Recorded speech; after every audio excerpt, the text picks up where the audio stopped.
crews are hoping to have things cleared up and power back on by 8:30 tonight. Coverage you can count on continues with a homicide investigation underway in Richmond County this evening.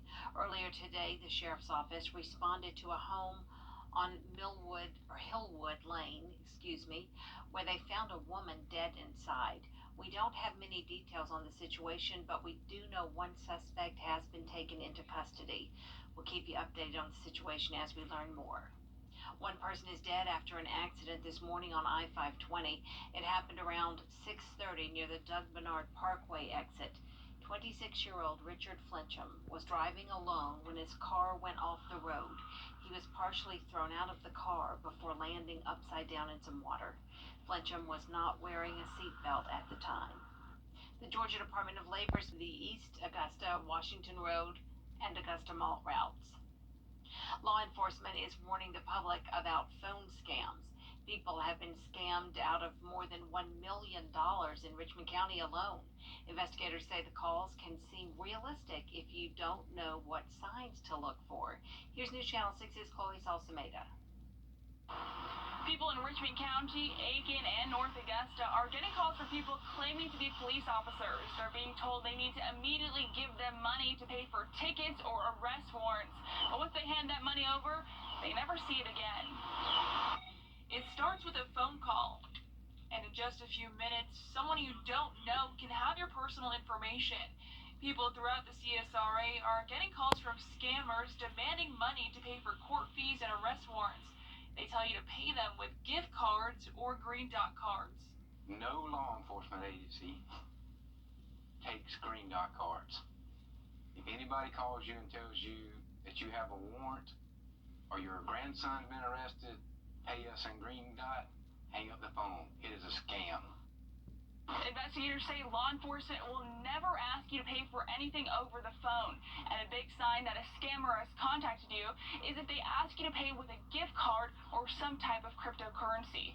In Augusta, Chloe SALSAMEDA, Wjbf, News Channel 6. A heads up for parents, today is the last day to opt out of the first advanced child tax credit payment. Last week, the IRS released a new online tool for families to check their eligibility, view upcoming payments, and unenroll from getting advanced payments. To use the portal, you'll need to have an existing IRS username or ID.me account. You can enroll for an account using a photo ID. Parents have until 11:59 this evening to unenroll for those credit payments.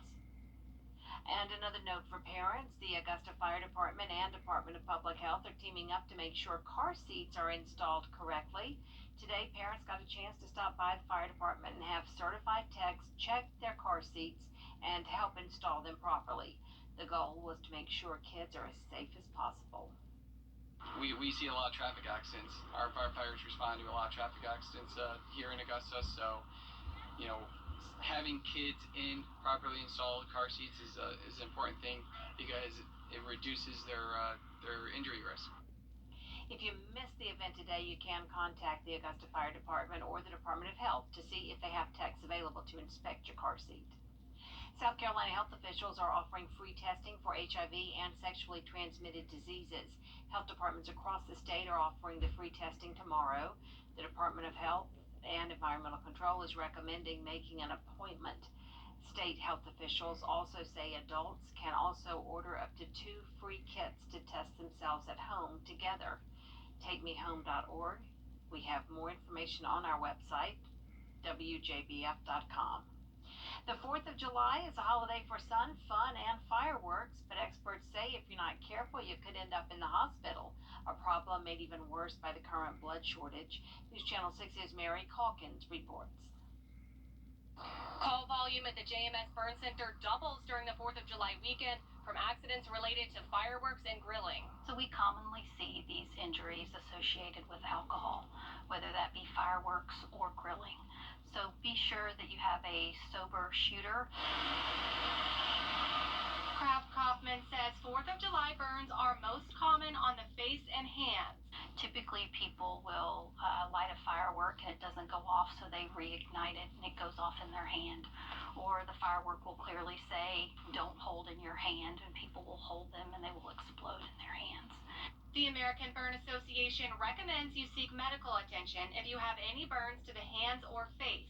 She says you should cool the burn with lukewarm water, but never use ice.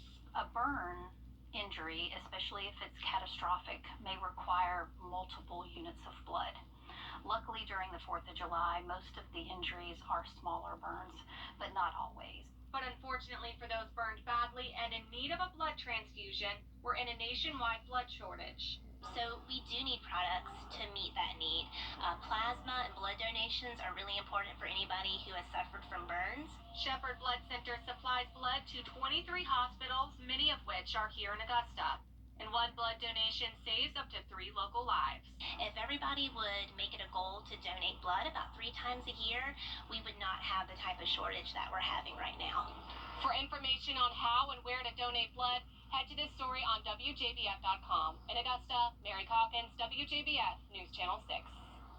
News Channel 6 is teaming up with Shepherd Community Blood Centers for a blood drive. The event's here at Television Park from noon until 5 p.m. tomorrow.